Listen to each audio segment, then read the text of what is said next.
Hey everyone, this is Isaac from Bible Bits, and today we're going to look at 3 reasons why you should study the attributes of God. Now, before we begin, it might be good to clarify what I actually mean when I say the attributes of God. We could spend hours debating the semantic limits of the word attributes in describing God, but essentially I'm talking about who God is and the things that make up his divine character.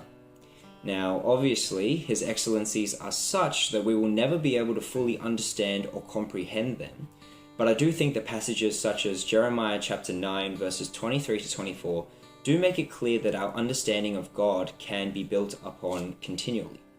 And so, with that out of the way, let's dive right in.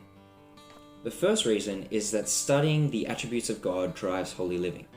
In the words of Dr. Stephen Lawson, a high view of God leads to high worship and holy living, but a low view of God leads to trivial worship, manipulative evangelism, and low living.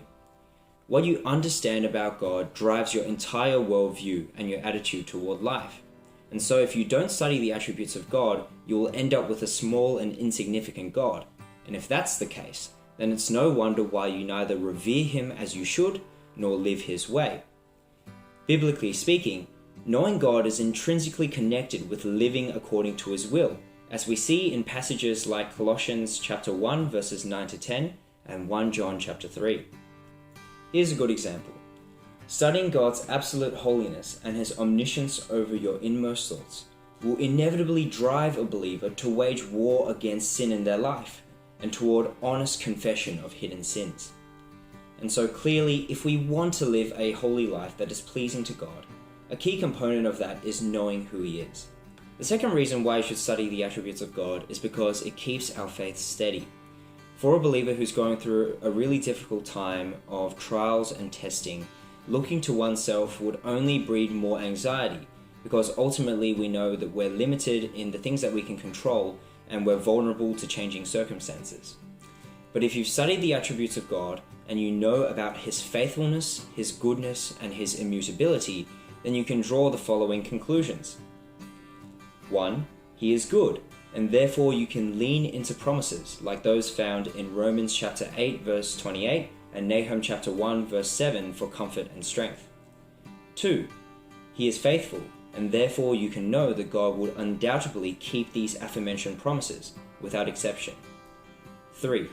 His characteristics are immutable, and so even as life changes, you can keep trusting that God's goodness and faithfulness will never wave or change. See what assurance comes from this.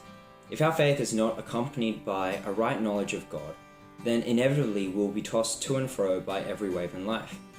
But the more you know God and who he is, then the more reasons you will find to have peace and to take heart, no matter how difficult the circumstances. Last but not least, you should study the attributes of God because it will help you to develop a deeper understanding of the gospel. As Christians, we never really graduate from the gospel, and the more we learn from Scripture, the more our knowledge should be fed back into a deeper understanding of and appreciation for the gospel. And so knowing the attributes of God helps us to do exactly that. For example, studying the holiness of God helps us to understand the depravity of man. God's holiness means that sinful humanity can't satisfy his standard of moral perfection, and so it puts to shame any attempt for us to earn salvation. Our sin is so egregious because our God is so infinitely holy. So unlike us is he that we require Christ, the perfect intermediary, as both God and man, to intercede for us. And so we can see that studying the attributes of God actually helps us to draw out these specific components of the gospel and to help us to appreciate them in more depth.